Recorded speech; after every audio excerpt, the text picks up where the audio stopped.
Executive directors అందరూ కూడా వచ్చి జంషెడ్డి గారి విఐపి రూమ్ ఓపెన్ చేశామండి, రండి కూర్చోండి అంటే వద్దు అని చెయ్యి ఊపేవాడు.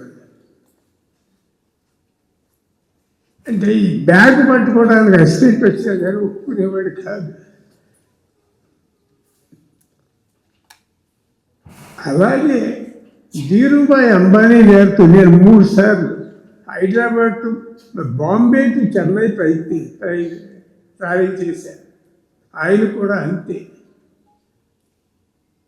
అమ్మాయి అల్లుడు ఎయిర్పోర్ట్కి వచ్చి వాళ్ళు బ్యాగ్ తీసుకుంటారంటే కూడా ఇచ్చేవారు కాదు.